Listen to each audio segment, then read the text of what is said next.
Hi, I'm Scott. Welcome to Synth Stuff. Today we're going to be looking back at 2023 and the top 10 synthesizer product announcements of the year. Coming up.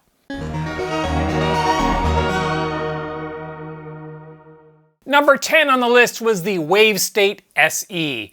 This expensive upgrade at $1,600 to the original Wavestate. The new SE version of the Wavestate gives us 61 keys. It's an aftertouch enabled key bed. We get a nice metal case as well as a road case that's included at no charge. The mod and pitch wheels move to the rightful place on the left side of the key bed. However, the rest of the panel layout remains unchanged. We do get 120 notes of polyphony, the same as the Mark II Wavestate. Other than that, the internal engine of the Wavestate is unchanged.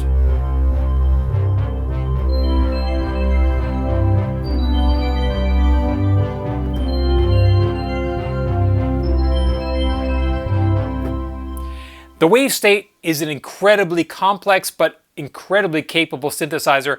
They really hobbled it with this tiny 37 key, low quality key bed, in my opinion, originally. So the SE is probably what the Wavestate should have been, but a $900 premium on the original Wavestate just for 61 key aftertouch key bed and a metal case is, well, it's expensive. Number 9 is the version 5.0 firmware for the Arturia Microfreak. I resisted buying the Microfreak for a long time simply because I wasn't enamored of the key bed, but Arturia kept releasing firmware. Previous firmware updates, which are always free, gave us things like wavetable capabilities and vocoder. Now with version 5.0 of the firmware for the Arturia Microfreak, we get sample import and playback, and 3 different granular engines, scan, cloud, and hit. We also get enhanced envelopes, and at a crazy price, $350 for this incredibly capable synthesizer.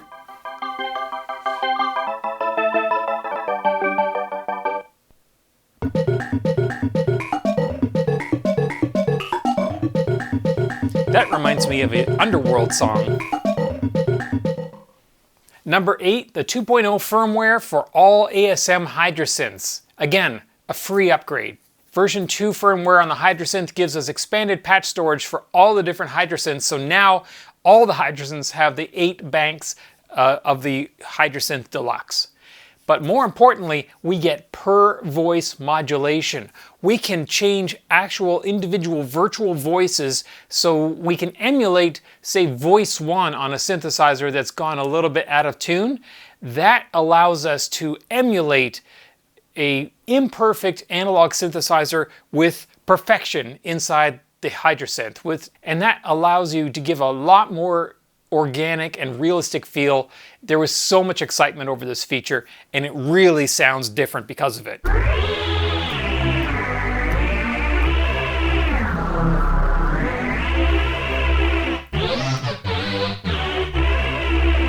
We also got an oscillator bit reducer and quantization features on many of the different envelopes, LFOs, anything that changes in voltage, be it oscillator, envelopes, or what have you.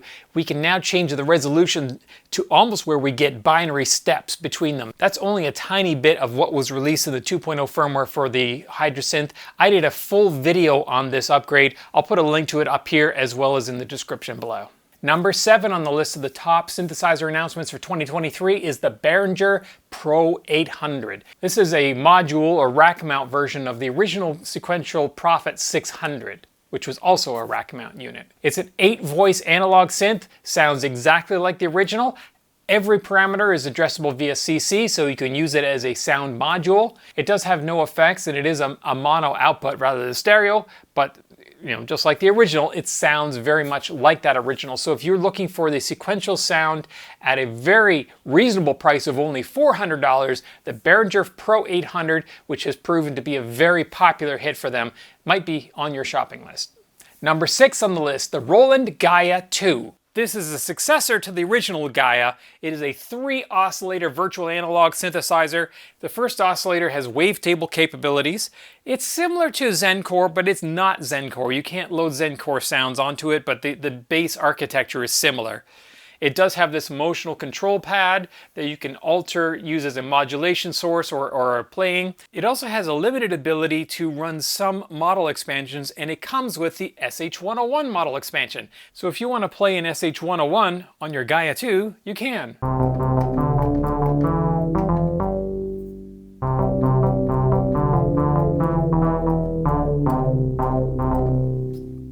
It's actually a really capable synthesizer in its own right. It has a lot of really, really exceptional presets in it. The other exceptional thing about it is the price. It is $900, which is pretty expensive for what it is, but it is a great, small, capable synth with a great key bed in it. I think it's going to be a real hit for them. Number 5, I wish I had one of these here. It is the Udo Audio Super Gemini. This award-winning bitimbral polyphonic synthesizer is just a super synth.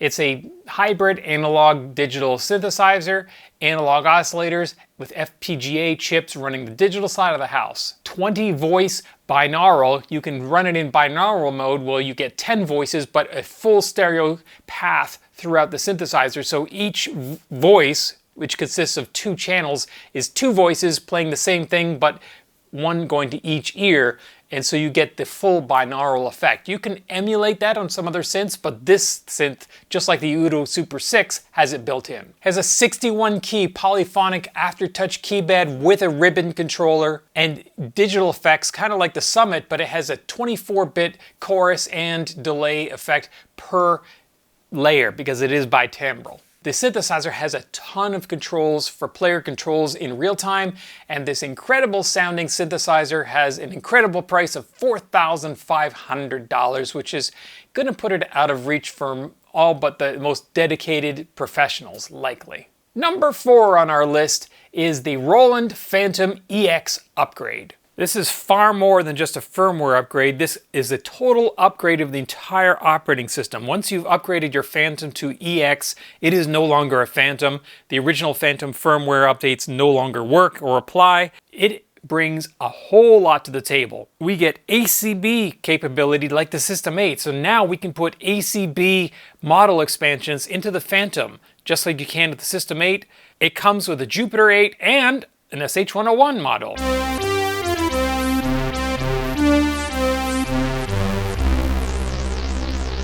And these ACB models are extremely accurate, as they are on the System 8.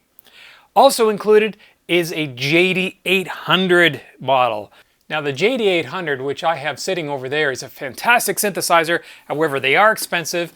They are a bit of work to upkeep and maintain, especially with the keybed issues they've had over years. This is a perfect 100% exact identical emulation of the JD800. All the original patches are in there. If I change the patch to JD800, you can see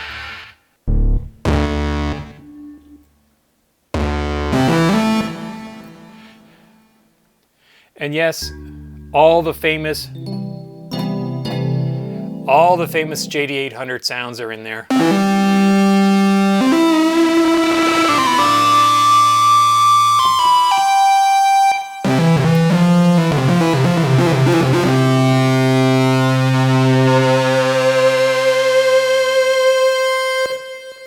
So if you want a JD800 but can't afford one, you now can put it on your Fantom. Along with the JD800, we get the entire Enzyme wavetable engine, a new German concert V piano, modeled piano, and a supernatural acoustic piano.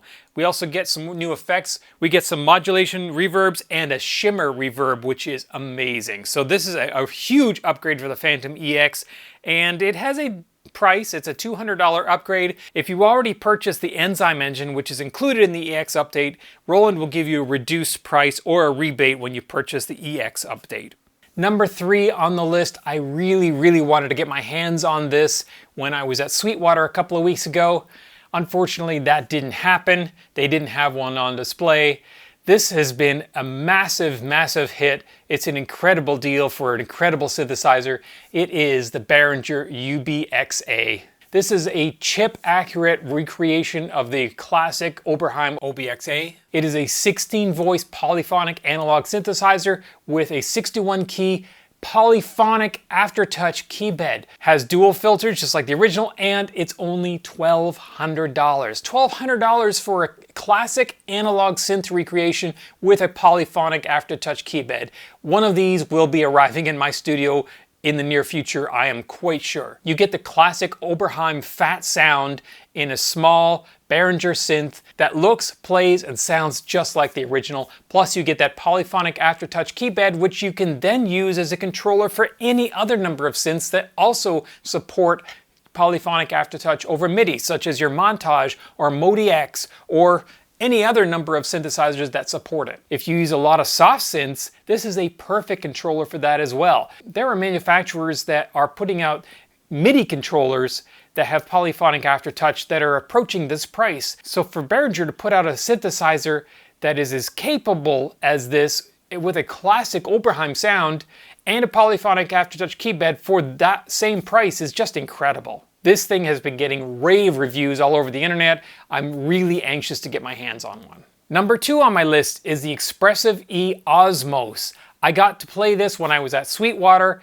It's amazing. It has a totally unique keybed. They call it a gesture-sensitive MPE polyphonic aftertouch keybed that allows you to press into the keybed to adjust pressure, but you can also move the keys sideways to also add another layer of performance modulation into your playing. It really becomes second nature. Now, if it was just a keybed, it would be a kind of a gimmick, but they have teamed this up with a Haken engine that really does amazing things for the synthesizer, and they've given it a really nice color user interface that just gives it an elegant feel to the synthesizer.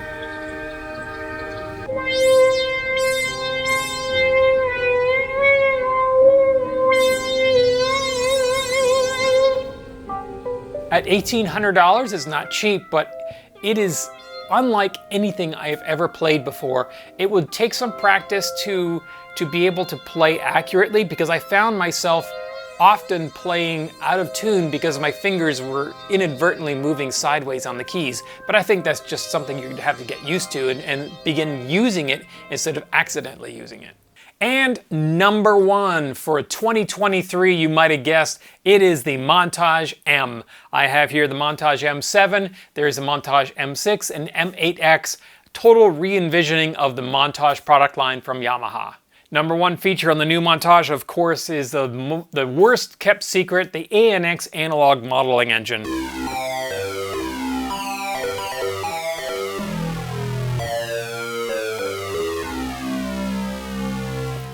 That's a sound that I actually created for a recent video. If you want to see more on how I created that sound or why, I'll put a link to it up here as well as in the description down below. In addition to the ANX engine, we get a new sub-display up here that shows current parameters. We can jump back and forth between this parameter screen and this parameter screen. If you see it on here, you can see it on here. If I want this on here, I can move it back onto here. So it allows us to adjust parameters in real time with these 8 knobs right here, as well as these knobs on here. Gives you a lot more hands-on control of your performance. They've moved some of the controls on the panel around to give you faster and better access to things. They've reimagined a lot of the UI to make things easier to get to, faster to get to, give you a whole overview of what is going on in terms of the sound to try and figure out how things are working. It gives you a lot faster and easier way of looking at the sounds than the old Montage and MODI-X. It also has expanded polyphony.